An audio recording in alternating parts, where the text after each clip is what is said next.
Hello student, स्वागत है आपका आज की क्लास में। ये अपनी इस चैनल पे पहली क्लास है। अब तक अपनी ऑफलाइन क्लासेस होती आई हैं, तो आज अपने शुरू किया ऑनलाइन क्लास, जिसमें अपन पढ़ने वाले हैं सबसे पहला चैप्टर 10th क्लास का रासायनिक अभिक्रिया एवं समीकरण। ठीक है, 10th क्लास का साइंस आपका जो है वो 3 भागों में बटा हुआ है। ठीक है, फिजिक्स, केमिस्ट्री एंड बायोलॉजी। ये जो भाग है सबसे पहला आता है केमिस्ट्री के अंदर। पहला भाग किसके अंदर से आता है? केमिस्ट्री के अंदर से। पहले चैप्टर का नाम है आपका रासायनिक अभिक्रिया एवं समीकरण। ठीक है, इसी को आज अपन पढ़ने वाले हैं। तो इस चैप्टर की जब स्टार्टिंग अपन करेंगे उससे पहले अपन कुछ चीज़ों को जान लेते हैं। ठीक है, तो जब ये केमिस्ट्री के अंदर आता है तो केमिस्ट्री को हिंदी में बोला जाता है रसायन। क्या बोला जाता है? रसायन बोला जाता है केमिस्ट्री को हिंदी में। ठीक, अब इसके अंदर जितनी भी चीज़ें अपन पढ़ते हैं उनको कैटेगरी दे दी गई है रसायन विज्ञान। क्या बोला जा रहा है? रसायन विज्ञान। ठीक है, अब रसायन विज्ञान क्या होता है सबसे पहले उसको जान लेते हैं अपन कि विज्ञान की वह शाखा जिसके अंदर पदार्थों के संगठन, संरचना, गुणों और रासायनिक अभिक्रिया में हुए परिवर्तनों का अध्ययन किया जाता है, उसे अपन कहते हैं रसायन विज्ञान। ठीक है, अब जैसे अगर बाई चांस परीक्षा में प्रश्न आ जाए कि रसायन विज्ञान के जनक कौन थे? ठीक है, रसायन विज्ञान के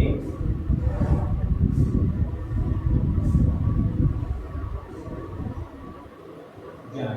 ठीक है, वैसे तो पूछता नहीं है ज़्यादातर, बट अगर बाई चांस पूछ ले कि रसायन विज्ञान के जनक कौन थे तो आपको लिख के आना है एंटोनी लेवोजियर।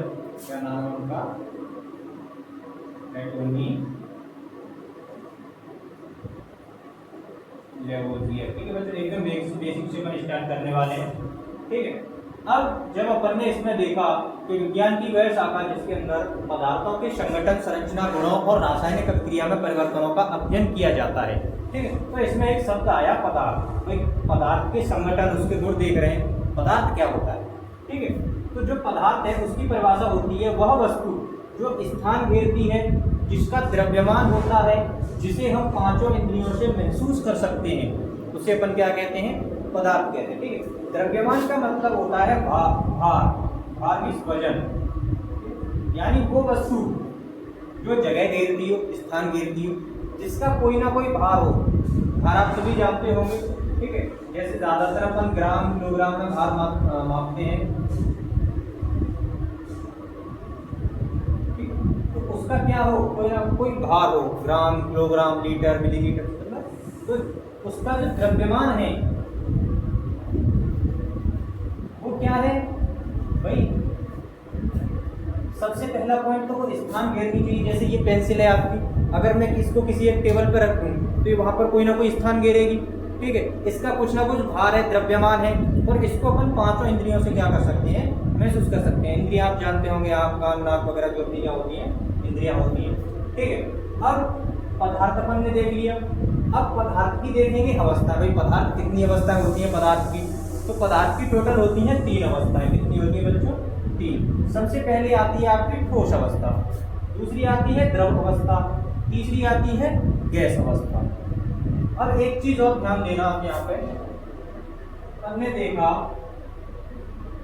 पदार्थ की थी 3 अवस्थाएं, ठोस, द्रव और गैस। अब कुछ बच्चे कंफ्यूज रहते हैं इस चीज में, कहीं कहीं आपको एक शब्द द्रव्य लिखा मिल जाता है कि सर पदार्थ की 3 अवस्था हो गई, ठोस हो गया, द्रव्य हो गया, गैस हो गया। बट अपन को द्रव्य नहीं बोलना है उस जगह पर, अपन को क्या बोलना है? द्रव बोलना है, क्योंकि द्रव्य का मतलब स्वयं पदार्थ ही होता है। द्रव्य का मतलब क्या होता है? पदार्थ। अगर कोई पूछे आपसे द्रव्य की कितनी अवस्था होती है, तो द्रव्य की भी कितनी अवस्थाएं होंगी? 3 अवस्थाएं होंगी, ठोस, द्रव और गैस। द्रव्य और द्रव दोनों क्या होते हैं? अलग अलग होते हैं। ये वाला द्रव्य आपका पदार्थ हो गया, ये वाला द्रव आपका क्या हो गया? लिक्विड हो गया। ठीक, तो आप सब जानते हो, तो उसको बोलते हैं सॉलिड, इसको एच से प्रदर्शित किया जाता है। इसको बोलते हैं लिक्विड, इसको एल से प्रदर्शित किया जाता है। इसको बोलते हैं गैस, इसको जी से प्रदर्शित किया जाता है। ठीक है, यहाँ तक सबका कॉन्सेप्ट क्लियर? सेकंड,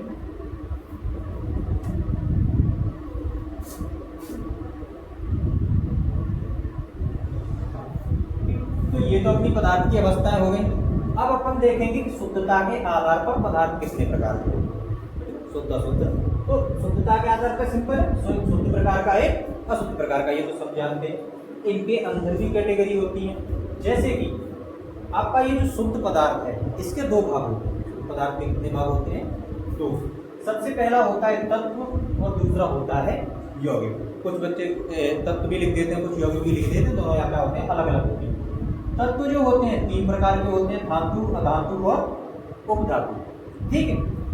और यौगिक जो होते हैं दो प्रकार के होते हैं, सहसंयोजक और आयनिक। सहसंयोजक यौगिक और आयनिक यौगिक। ऐसे ही अशुद्ध पदार्थ जो होता है वो एक प्रकार का, एक भाग होता है अशुद्ध पदार्थ में, एक ही होता है जिसको बोलते हैं मिश्रण। मिश्रण मीन्स मिक्स, किसी भी दो पदार्थों को क्या कर देना अपन? दो यौगिकों को मिक्स कर देना, ठीक है। ये आपके दो प्रकार के होते हैं, समांगी और विषमांगी। समांगी विषमांगी ये भी अपन समझ लेंगे क्या होता है। ये समांगी जो होता है जिसमें समान अंग हो दोनों पदार्थों के, आप उन दोनों को मिलने के बाद देख ना पाओ कि क्या क्या मिला हुआ है। विषमांगी का मतलब जिसमें आप अलग अलग से देखकर ही पहचान बता दो कि ये विषमांगी है, इनके अंदर अलग अलग है। शुद्ध पदार्थ आपके दो प्रकार के हो गए, तत्व यौगिक। तो सबसे पहले तत्व जान लेंगे क्या होता है। भाई तत्व वे शुद्ध पदार्थ होते हैं जो किसी एक ही परमाणु से मिलकर बने होते हैं। एक ही परमाणु मतलब एक ही प्रकार के परमाणु, यानी जैसे कि ये पेंसिल है, ये प्लास्टिक से बनी है, इसका परमाणु क्या है? एक ही प्रकार का है, इसमें दो प्रकार के परमाणु नहीं लगे। समझ में आ रही हो? जैसे कि ये ईंट है, ठीक है। अब ये जो ईंट है ये किसी एक ही प्रकार के परमाणु से बनी, जैसे मिट्टी है एक ही प्रकार के परमाणु से बनी। हाँ, तो तत्व की क्या परिभाषा होगी? वे शुद्ध पदार्थ जो केवल एक ही तरह के परमाणु से मिलकर बने होते हैं क्या कहलाते हैं? तत्व कहलाते हैं। उनका कोई भी दूसरे प्रकार का परमाणु नहीं होता है। दूसरा पॉइंट आता है आपका यौगिक। यौगिक का मतलब होता है, अब देखो तत्व आपका हो गया, अब जो यौगिक बनेगा वो किससे बनेगा? तत्व से बनेगा। अब इसकी परिभाषा क्या होती है? दो या दो से अधिक तत्व जब एक निश्चित भार के अनुपात में रासायनिक क्रिया करके नए पदार्थ का निर्माण करते हैं वो आपका क्या कहलाता है? यौगिक कहलाता है। यौगिक जो बनेगा वो दो या दो से अधिक तत्वों से मिलकर बनेगा, ठीक है। तीसरा आपका आता है मिश्रण। अब ये जो मिश्रण होता है ये दो या दो से अधिक पदार्थों से मिलकर बना होता है, यौगिकों से नहीं, तत्वों से नहीं। अपन बोल सकते हैं उसको किससे मिलकर बना होता है? पदार्थों से, यानी मिश्रण बनता है पदार्थ। अब आपके ये जो पदार्थ हैं तीन प्रकार के होते हैं, ठोस, द्रव और गैस। अब मिश्रण बनाने के लिए जरूरी नहीं है आपको समान प्रकार के पदार्थ लेने, आपका ठोस और द्रव का भी बन सकता है, द्रव और गैस का भी बन सकता है, ठीक है। गैस ठोस का भी बन सकता है। तो बहुत सारे प्रकार के ऐसे आपके मिश्रण बन सकते हैं, ठीक है। यहाँ तक आपकी समझ में आ गई। अब आगे बढ़ते हैं अपन, ठीक। नेक्स्ट पे अभी अपन समझेंगे तत्व के बारे में। तत्व क्या होते हैं? आधुनिक आवर्त सारणी के आधार पर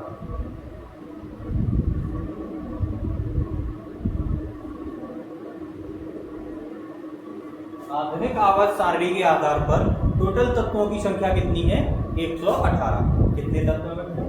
118 तत्व है, ठीक है।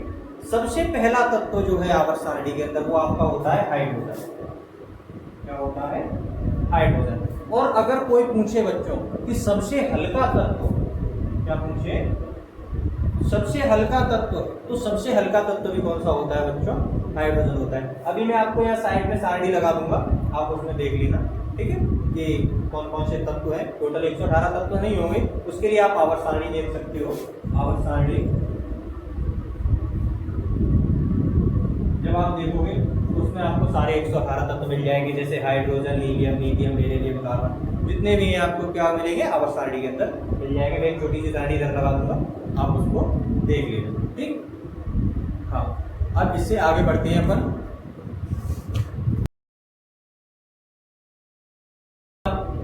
अब आती है आपकी रासायनिक प्रक्रिया में। देखो अपने तत्व देख लिए, यौगिक देख लिए, मिश्रण देख लिए। अब उनका प्रयोग कहाँ पे होगा? अब जो रासायनिक प्रक्रिया होती है जब कोई पदार्थ अकेले या किसी अन्य पदार्थ के साथ मिलकर एक या एक से अधिक नए गुण वाले पदार्थों का निर्माण करता है, यानी कि जब आपकी क्रिया होती है उसमें जो आपके अभिकारक भाग लेते हैं वो 2 हो सकते हैं, 4 हो सकते हैं, कितने भी हो सकते हैं। वो अभिक्रिया संपन्न करने के बाद जब आपका उत्पाद मिलता है, उस उत्पाद का जो गुण होगा वो पहले वाले अभिकारक से क्या होगा, अलग होगा। अब आपको जो उत्पाद मिल रहा है वो एक मिल सकता है, एक से अधिक मिल सकता है, ठीक, उनके गुण भी नए हो सकते हैं, ठीक। तो उसको अपन क्या बोलते हैं, रासायनिक अभिक्रिया बोलते हैं। उदाहरण के लिए अपन ने लिया CaCO3। CaCO3 का मतलब होता है कैल्शियम कार्बोनेट। CaCO3 का मतलब क्या होगा, कैल्शियम कार्बोनेट। ध्यान रखना बच्चों, ये भी सूत्र आपके बहुत काम के हैं, ठीक है, आपको आगे की पढ़ाई में भी काम आएंगे। कैल्शियम कार्बोनेट जो होता है, इसका दूसरा नाम संगमरमर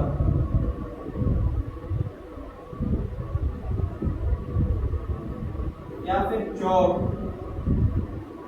या फिर लाइम स्टोन, दूसरा नाम नहीं बच्चों, मतलब ये जो होते हैं संगमरमर का जो पत्थर होता है, चौक होता है, लाइम स्टोन होता है, ये सब बने होते हैं कैल्शियम कार्बोनेट, ठीक। अपने दांतों पर भी एक इनेबल परत चढ़ी रहती है, वो होती है कैल्शियम की। आपने कोलगेट के ऐड में देखा होगा कैल्शियम स्ट्रॉन्ग करके, तो कैल्शियम के भी दांतों के ऊपर परत चढ़ी होती है, ठीक। तो अपन ने कैल्शियम कार्बोनेट लिया, अब उसकी जब अभिक्रिया हुई, इसको जब अपन ने तोड़ा तो इसकी 2 भाग बने। कौन कौन से भाग बने, देखिए, पहला बना आपका CaO। CaO अपना होता है कैल्शियम ऑक्साइड। क्या होता है बच्चों, कैल्शियम ऑक्साइड, CaO। इसको बोला जाता है बुझा हुआ चूना या फिर जला हुआ चूना, ठीक है। इसमें आपकी 2 चीजें निकलती हैं, पहला आपका होता है बुझा हुआ चूना, दूसरी आपकी निकलती है कार्बन डाइऑक्साइड गैस, ठीक। अब आपने देखा होगा कैल्शियम कार्बोनेट का अपन इस्तेमाल कहाँ करते हैं, मतलब गांव में जब घरों की पुताई होती है तो गांव के लोग जानते होंगे, कलाई नाम की एक चीज लेके आई जाती है, ठीक है, उसको अपन बोलते हैं बिना बुझा हुआ चूना, ठीक। अब इसको जब अपन पानी में डालते हैं, यहाँ पर ये जो क्रिया कंप्लीट हो रही है, इसमें कुछ तेरह कार्य करेगा, जो भी आपका होगा H2, ठीक है, क्या होगा H2।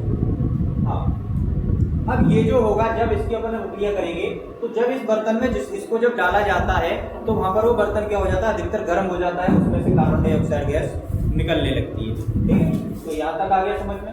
अब ये जो अभिक्रिया हो रही है, इसमें 2 पदार्थ भाग ले रहे हैं, ठीक, इसमें तो एक पदार्थ भाग ले रहा है, बंद 2 उत्पाद रहे, ठीक। अब इस वाले भाग को, यानी जो अभिक्रिया में भाग लेता है, इसको बोलते हैं अपन अभिकारक। क्या बोलते हैं, अभिकारक, ठीक है। और अभिक्रिया से जो प्राप्त होता है इसको बोला जाता है उत्पाद। क्या बोला जाता है, उत्पाद। अभिकारक को इंग्लिश में बोलते हैं रिएक्टेंट और उत्पाद को बोलते हैं प्रोडक्ट। अभिकारक को R से प्रदर्शित किया जाता है, प्रोडक्ट को P से। जब कभी भी अपन अभिक्रिया कराते हैं तो आपको किताब में ऐसे लिखा मिलेगा R-P, रिएक्टेंट और प्रोडक्ट, ठीक है। अभिकारक जो होते हैं अभिक्रिया में भाग लेने वाले पदार्थ होते हैं, प्रोडक्ट जो होता है यानी उत्पाद जो होता है अभिक्रिया के बाद प्राप्त होने वाले पदार्थ होते हैं, ठीक। एक और चीज ध्यान देना, ये जो उत्पाद है, उत्पाद को कहीं कहीं पे आपका प्रतिफल के नाम से भी जाना जाता है, ठीक। इसका भी आप ध्यान रखें।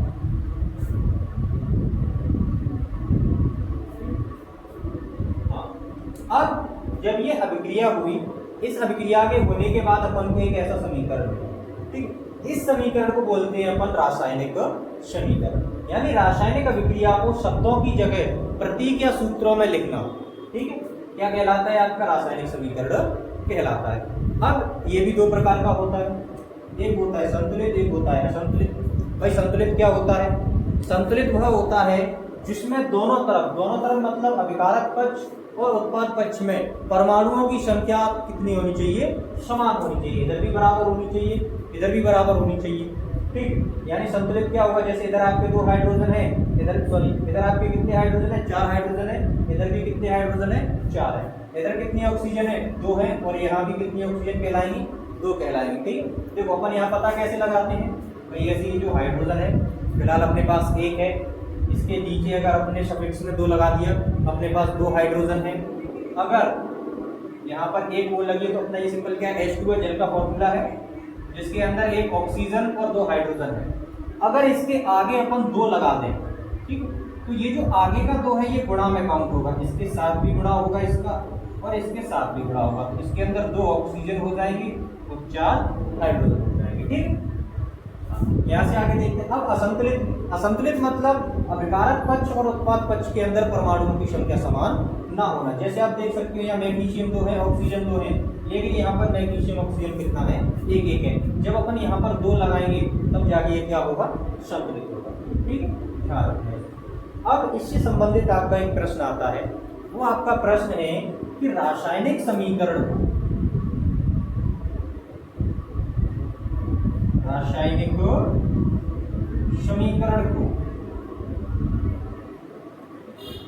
संतुलित करना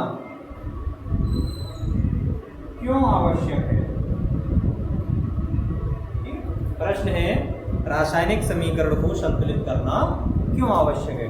तो इस प्रश्न का आंसर रहेगा कि द्रव्यमान संरक्षण के नियम के आधार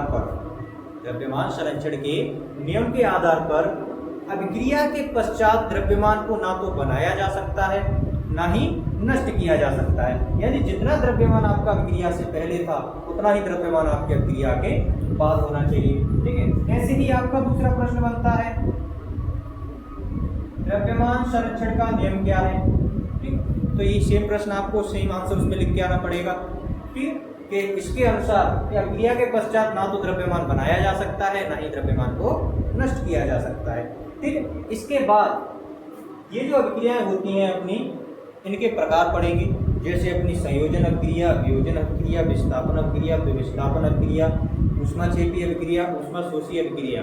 ठीक है, रेडॉक्स अभिक्रिया, अपचयन और उपचयन। ठीक है, ये आएंगी। उसके बाद अपनी विकृत गंधता आएगी।